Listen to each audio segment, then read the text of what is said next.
Madalas pagtawanan si Carlota ng kanyang mga kaklase. Lalong-lalo na kapag natitsyempohan siya ng mga itong may putik ang sapatos o ang kanyang medyas. Paano ba naman kasi? Nagtatrabaho siya bilang tagapangalaga sa itikan ni Mang Apollo. Ang bili nito sa kanya bago siya pumasok ay kailangan munang pakainin ng mga itik. Hindi naman pwedeng magreklamo ang dalaga lalo na't masyadong masungit ang amo.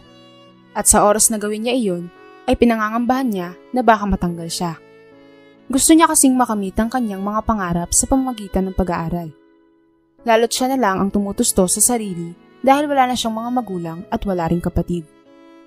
Noong maliit pa lang siya, ay iniwan na sila ng kanyang ama dahil may bago na itong pamilya. Samantalang ang ina ay pumanaw na dahil sa isang aksidente. At sa mga sandaling iyon, kakapasok lang ulit ni Carlota. Pumasok pero lagi namang kulelat dahil laging itlog na lang at itik ang binabantayan. Kaya yan, siring nakukuha niya sa mga pagsusulit. Isang malaking itlog. Tugon naman ni Judy na kulang na lang ay mamula sa kakatawa habang nakatitig sa kanya. Subalit hindi na lamang niya pinansin ang mga ito at nagpatay mali siya na lang para hindi na lalong asarin pa. Aminado naman kasi siya na mahina siya sa klase pero di naman siya kinulang sa kasipagan dahil sa kanyang pangarap. Alam ng mga ito na nagtatrabaho siya sa farm dahil ang lokasyon nito ay malapit sa daanan ng mga tao. Kaya't lantad na lantad talaga siya sa oras na nagpapakain siya ng mga itik. Samantala, ilang minuto pa silang naghintay sa pagdating ng kanilang advisor bago ito dumating. Nagkaroon sila ng pagsusulit ng sandaling iyon. Napapalunok na lamang siya sa kaba sapagkat hindi siya nakapag-review. Stay in kasi siya kay Mang Apollo. Pabor na rin ito sa kanya dahil wala na rin naman siyang mauwian. At hindi lang naman pangangalaga ng itik ang kanyang obligasyon roon, kundi pagiging kasambahay pa, kaya ito ang dahilan kung bakit madalas siyang lagpak. Palagi kasi siyang hindi nakakapagsaulado ng kanilang pinag-aralan. At maya-maya pa, natapos na ang kanilang quizzes. At gaya ng inaasahan, siya na naman ang pinakakulelat. 7/30 ang nakuha niya, kaya't pinagtawanan muli siya ni na Judy at Claire. Kaya naman napayuko siya sa labis na kahiyan. Ikaw ba naman ang may pinakamababa sa quiz ay baka lamunin ka na ng hiya. Dinamdam ng labis ni Carlota ang pagkabagsak niya. Kaya naman pagsapit ng uwian, lulugo-lugo siyang naglalakad. Papalabas pa lang siya ng gate, biglang may tumawag sa kanya. Nagulat siya at napatulala sapagkat si Leia pala ito. Matagal niya na itong hinahangaan magmula ng first day na naging kaklase niya ito. Dahil maganda ito at palagi pang nangunguna sa klase. Kaya't nagtaka siya kung bakit siya nito tinawag dahil unang pagkakataon pa lang ito nang mangyari. O Leia, anong kailangan mo? Medyo nahihiyang tanong niya rito. Napangiti ito habang nagsasabing, gusto ko lang sabihin na napakasipag mo. Bihira ang isang estudyante na gaya mo. Huwag mo nalang pansinin yung mga kaklase natin. Huwag kang magpapa-apekto sa kanila. Naaantig naman ang damdamin ni Carlota, kaya naman nagpasalamat siya rito.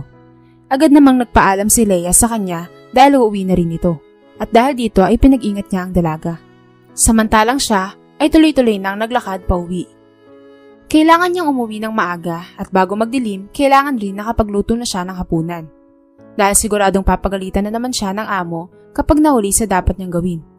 Pero sa kabila ng pagmamadali niya, masaya siya dahil napansin na siya sa wakas ng kanyang idolo at nalaman niyang concern pa ito sa kanya. Hinahangaan niya kasi ang katangian ng babae dahil ang lahat ng meron ito ay wala sa kanya, gaya ng kagandahan at katalinuhan. At isa pa, sadyang napakagaan ng loob niya rito. Noong nasa tirahan na siya ni Mang Apollo, ay dito na siya nagluto. Hinintay niya munang matapos kumain ng pamilya ng matanda bago siya kumain at kalaunan ay natulog na rin siya. Kinabukasan, ganun nga ulit ang ginawa niya. Bago pumasok, nagpapakain muna siya ng mga itik. Kaya naman kapag nagtutungo sa paaralan, di niya namamalayan na narurumihan na pala ang kanyang binti. Kaya't gaya ng inaasahan, pinagtawanan na naman si Carlota ng dalawang bully na kaklase. Pero tulad nga ng payo ni Leia, hindi niya na lamang pinansin ang mga ito. Hindi nga alam ni Carlota kung bakit sa tuwing nagpapakain ng itik ay hindi siya pinapagamit ng amo ng bota. Sa isip-isgan, yung tipong malalapitan at masasandalan sa tuwing siya ay may pinagdaraanan. Hanggang sa pagsapit muli ng uwian, tinawag siya ng dalaga. Ang tanong nito sa kanya ay kung gusto ba raw niya na mamasyal. Hindi na nagpatumpik-tumpik pa si Carlota. At kahit may posibilidad na mapagalitan siya ng amo, ay sumama siya rito. Kaya't nagtungo sila sa isang mall at dito ay masinsinan silang nag-usap. Carlota, bakit ka pala nagtatrabaho sa farm? Wala ka na bang mga magulang para matustusan ka sa pag-aaral mo? Seryosong tanong nito sa kanya. Uli lang lubos na ako, Leia. Kaya sarili ko na lang ang binubuhay ko ngayon. Kung totoosin lang kapag ayaw ko ng mag-aaral, pwede naman akong huminto at magtuon na lang sa pagtatrabaho.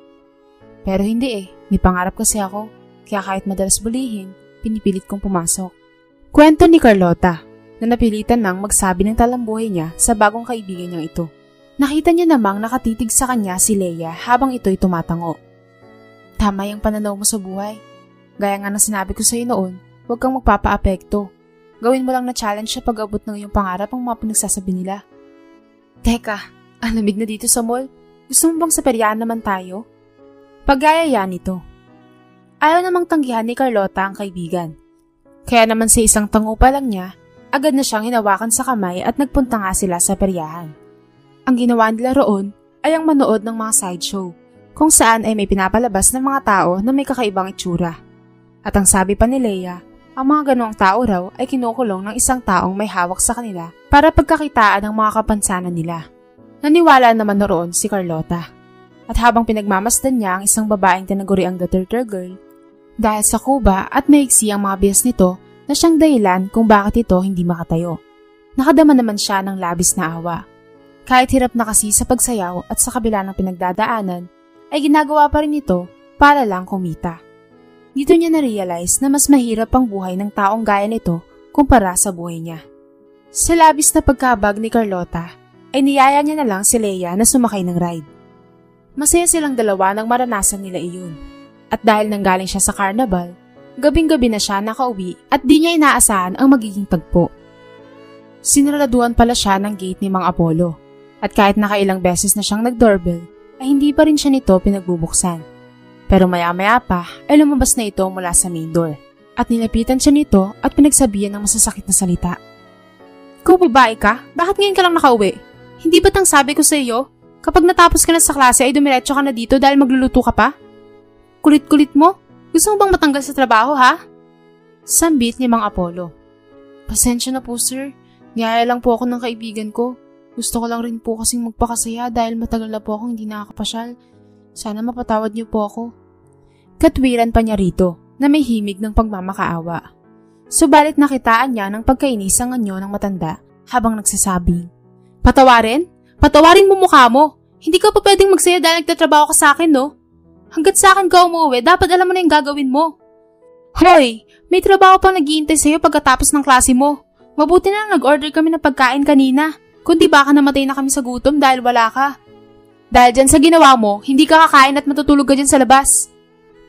Matapos sabihin ito ng malupit na matanda, agad na itong pumasok sa loob. Samantalang siya ay umiiyak habang kinakalampag ang gate. Natakot kasi siya na baka abutan ng malakas na ulan, lalo na't nagbabadya na ang langit sa pagbuhos nito.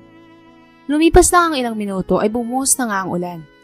Kaya naman patakbo siyang nagtungo sa kulungan ng mga itik para di lamang mabasa.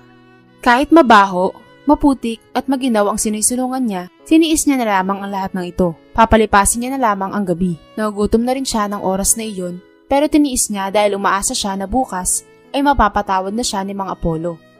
Inilapag niya na lang sa ibabaw ng bato ang kanyang bag para hindi ito maputikan.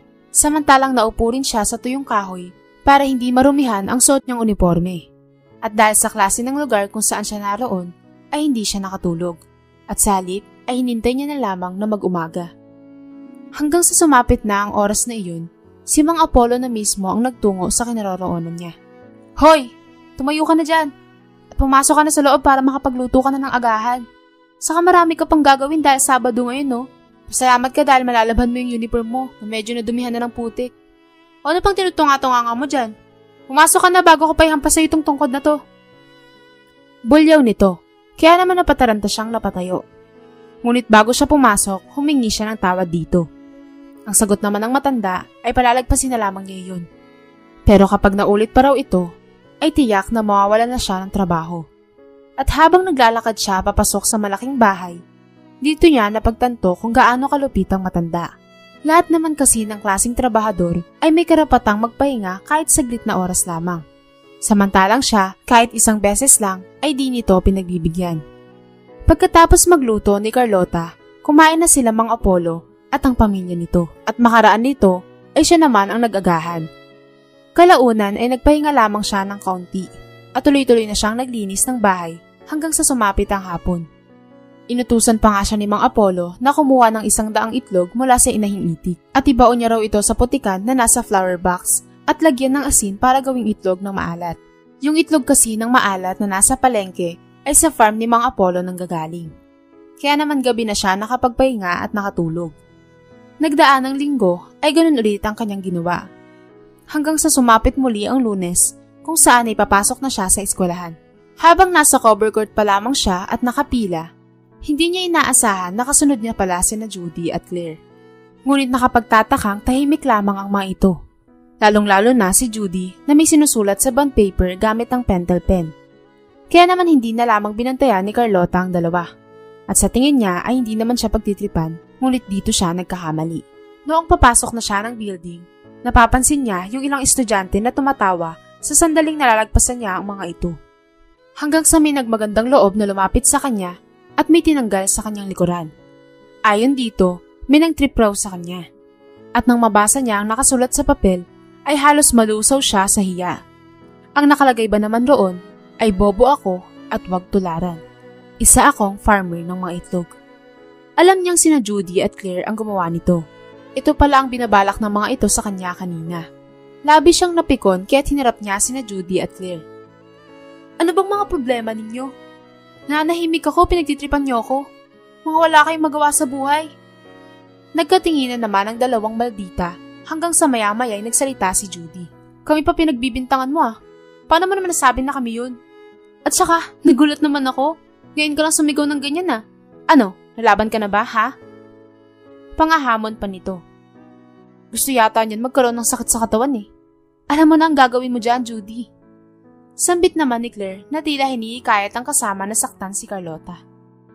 Lalapit na sana si Judy kay Carlota nang biglang pumagitna si Leia. Ayon dito, maaari silang mapatalsik sa eskwelahan kapag ginawa nila iyon. Tila nahimasmasa naman sina Judy kaya naman umatras na ito. At pagalit na lang nitong sinabihan si Leia na pigilan sa pagiging bastos si Carlota.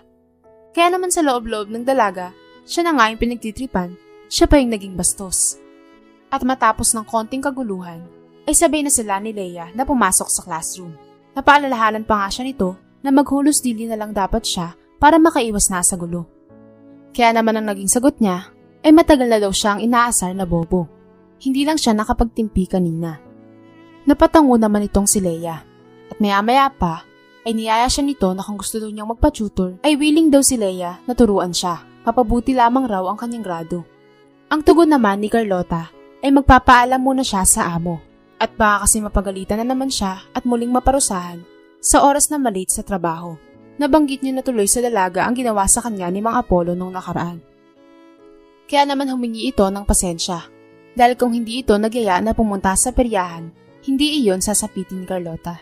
Pero ang sagot niya ay ayos lang yun, maski siya ay hindi niya rin inaasahan ang nangyari.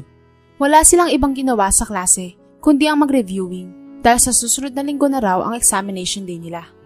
At nang sumapit ang uwian, nagpaalam muna si Carlota kay Mang Apollo na sa kaibigan muna siya matutulog dahil kailangan din siyang turuan ito sa bahay.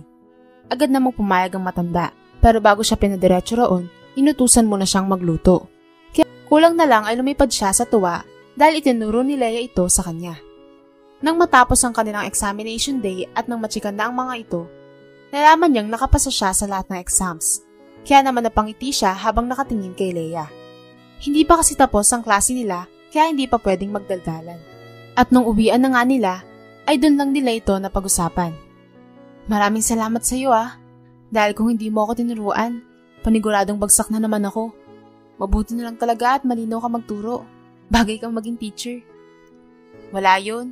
Alam mo, natutuwa ako dahil naturuan kita ng maayos. O ano, punta ka ulit sa bahay namin? Maghahanda tayo para sa pagkapasa mo. Ano, wala bang magagalit? Tanong pa nito sa kanya. Bahagyang nag-isip nito si Carlota. Mukhang hindi naman magagalit si Mang Apollo dahil nitong mga nakaraan lang ay naging maluwag na ito sa kanya. Kaya naman nagtungo na sila sa malaking bahay nila Leia. At dito ay nagluto sila ng masasarap na pagkain, gaya ng pansit, adobong baboy, salad at kung ano-ano pa. Dahil dito ay inabot muli ng gabi ang pag-uwi ng dalaga. Subalit hindi niya inaasahan ang mga mangyayari. Dahil yung mga gamit niya ay nasa labas na ng bahay ni Mang Apollo, gaya ng maleta na naglalaman ng kanyang mga damit. Ibig sabihin lang nito ay pinapalayas na siya dahil muli niyang sinuway ang kagustuhan ng matanda na umuwi siya ng maaga. Kaya naman nag-doorbell siya at kinalampag ang gate habang nagmamakaawa siya na patawarin na nito. Ilang beses siyang tumatawag pero walang lumalabas ng bahay. Malinaw na para kay Carlota na pinapalayas na siya nito. At hinding-hindi na siya mapapatawad pa. Kaya naman dinampot niya na ang kanyang mga gamit. At dulugo-lugo siyang nagtungo sa bahay nila Leia at nakiusap na pansamantalang doon muna tumira dahil sa kawalan ng matutuluyan. Hindi naman siya hinindian ng kaibigan at maging ng mga magulang nito. Kaya naman magmula nito ay nakakapagpahinga na siya dahil wala na siyang trabaho. Mabuti na lang may magandang kalooban ng pamilya ni Leia sapagkat ang mga ito na ang tumutustos sa kanya. At dahil dito ay naging masigasig siya sa pag-aaral. Lumipas ang isang taon ay sumapit na ang graduation nila sa high school. Subalit habang ginaganap ang seremonya ng kanilang pagtatapos, ay nagkaroon ng malakas na lindol. Kanya-kanya namang nagtago sa kani-kanilang silya ang mga estudyante, kabilang na sila Carlota at Leia, kahit ulo lang ang nailulusot nila. Maski ang mga magulang na naroroon ay nagtatago rin sa upuan, at habang nagtatago sila Carlota, nagulat siya nang may umaagaw sa kanyang upuan. Pagtingin niya, ay sina Judy at Claire pala ito. Naagaw ng mga ito ang silya niya dahil malaki-laki ito at dahil wala silang mapagkukublihan. At sa kadahilan ng 2 tao nga ang kumukuha ng kanyang upuan, ay hindi niya kinaya ang mga ito. Nang makuha na ito ng 2 maldita, biglang may bumagsak na matigas na bagay sa kanyang ulo. Namanhid ang buong mukha niya at unti-unting nanlabo ang paningin. Pero kahit ganun, ay nakikita niya pa rin ang pagtulo ng kanyang dugo sa sahig. Nanggagaling ang sugat sa kanyang ulo, hanggang sa tuluyan na siyang nawalan ng malay. Hindi alam ni Carlota kung gaano siya katagal nawalan ng malay dahil sa sinapit niya. Pero nang magising na siya sa ospital, ang sabi ng umiiyak na si Leia ay 2 araw rin daw siyang nawalan ng malay. Mabuti raw ay nabuhay pa siya dahil napakalaking bakal ang bumagsak sa kanya. Napuno ng galit ang puso ni Carlota ng sandaling iyon, sapagkat kung hindi dahil sa kagagawan nila Judy at Claire, hindi sana siya maaksidente. Pero kahit ganun, ay pinilit niya na lang nakalimutan ang malagim na pangyayaring ito. Ligtas naman kasi siya at wala naman siyang naging injury. Pinag-aral muli siya ng mga magulang ni Leia sa pagtuntong nila sa college. Kaya't isang universidad ang kanilang pinapasukan. Yung tipong sabay sila pumasok at sabay ring umuwi. At may pagkakataon rin na nakakapasyal pa sila pagkatapos ng klase. Hanggang sa lumipas ang maraming panahon, CEO na sa kumpanya si Carlota. Nakamit niya ito dahil sa kanyang pagtatapos sa pag-aaral at dahil sa kanyang pagiging madiskarte. Sa edad niyang 40 anyos, wala pa rin siyang sariling pamilya dahil mas gusto niyang maging mag-isa na lamang sa buhay. Yung tipong walang gaanong inaalala. Saka masaya na rin siya dahil itinuturing niya na rin mga anak ang mga anak ni Leia. Kahit busy sila sa trabaho, madalas pa rin silang magbanding ng kanyang kaibigan at pati na ang mga supling nito. Samantala, habang nagtatrabaho siya sa kanyang opisina, biglang pumasok ang kanyang sekretary. Ang sabi nito ay may 2 aplikante raw, kaya tinutusan niya ang sekretary na papasukin ng mga ito. Nagulat siya dahil sina Judy at Claire pala ang mga ito. Sa suot nilang simpleng t-shirt ay mababakas ang kanilang kapayatan at kahirapan sa buhay. Nang makita rin siya ng mga ito, halos may matay ang mga ito sa labis na pagkabigla nang malaman na siya pala ang may-ari ng kumpanya. Anong ginagawa niyong 2 dito sa opisina ko? Para yatang naliligaw kayo ah. Anong sadya niyo? Taas noon na tanong ni Carlota. Ma'am Carlota? Hindi namin inaasahan na magiging mayaman na kayo. Sadyang napakalaki ng kumpanya na pinapatakbo ninyo. Maluha-luha at nauutal na sambit ni Judy. So ano naman ngayon kung malaki yung hinahawakan kong kumpanya? Isa lang naman ang tanong ko sa inyo eh. Tell me, what you want right? Seryosong sambit ni Carlota. Bigla namang lumapit si Claire sa kanya habang nagsasabi, Ma'am, naghihirap na po kami. Kung alam niyo lang po na hindi kami nakapagpatuloy sa kolehiyo nung nangyari yung lindol. Nalugi yung negosyo ng mga magulang namin ni Judy. Magkukumari at magkukumpare din po kasi sila. Maaga po kami nag-asawa. Kaya ngayon po ay may matinding karamdaman yung anak ko. Hindi ko alam kung saan kami lalapit. Samantalang ang anak ni Judy ay nagdadalang tao ngayon at walang pampa-check up. Nasa squatter area na lang po kami naninirahan ngayon. Sana po matanggap niyo po kami bilang janitress o kahit tagalinis ng mga inodoro. Patawarin mo na po kami, ma'am, sa nagawa namin sa inyo noon. Sa panghahamak at sa paglalagay sa inyo sa alanganing buhay. Kung luluhod kami sa harapan ninyo ay aming gagawin, mapatawad niyo lang. I-reject na po kami ng maraming kumpanya. Talagang wala pong tumatanggap sa amin at sana naman po ay matanggap na kami dito. Para awa niyo na po, Ma'am Carlota. Sambit ni Claire at sabay nga silang lumuhod ni Judy habang humihikbi sa pag-iyak. Bigla namang lumambot ang puso ni Carlota. Ayaw niya namang idamay ang mga anak nito sa kanyang galit. Kailangang madugtungan ang buhay ng anak ni Claire, samantalang kailangan rin makapanganak ng maayos ang anak ni Judy. Kahit napakalaki ng kasalanan nila sa kanya, pinatawad niya na lamang ang mga ito. Total, ay matagal na panahon na ito nangyari at mga bata pa sila noon. Tinanggap niya na nga ang mga ito bilang tagalinis ng mga baradong inodoro at tagapaglampaso ng sahig. Iyon na lamang ang naging tulong niya sa dalawa. Sinadya niya rin talaga ito para ma-realize nila kung paano marumihan ang kanilang sarili para lamang magkapera. Tandang-tanda niya pa kasi kung paano siya makin ng dalawa dahil lamang sa pagtatrabaho niya sa farm. Naging matino naman na trabahante sa kanya sina Claire at Judy. At sa paglipas ng mga araw, naging maayos na rin ang kalagayan ng mga anak nito. Kaya nga lang, madalas ang mga itong pagalitan ng manager sa kumpanya niya kahit sa konting pagkakamali lamang nila. Gusto mang pagsabihan ni Carlota ang manager na ito para pigilan sa pangit na pagtrato, hinahayaan niya na lamang ang mga ito para maranasan rin ng dalawa kung paano mapahiya gaya ng pinagdaanan niya sa mga ito noong nag-aaral pa lamang siya. Iyon kasi ang tinanim ng dalawa, kaya iyon rin ang inaani nila ngayon. Samantalang may iba pang negosyo si Carlota, iyon ay ang farm niya na itikan. Ang mga naninilbihan roon ay sina Mang Apollo na ngayon ay 80 anyos na at ang mga anak nito. Tagapakain sila ng mga itik. Nalugi kasi ang negosyo ni Mang Apollo noon dahil sa kanyang pagsusugal. At noong magtagumpay na sa buhay si Carlota, lumapit ang matanda sa kanya para mamasukan. Tinanggap niya naman ito pati na rin ang mga anak nito na naghihikanos na sa buhay. Ginagawa ng mga ito ang dati niyang trabaho. Malaki pa naman kasi ang utang na loob ni Carlota sa matanda kahit na medyo hindi naging maganda ang trato nito dati sa kanya.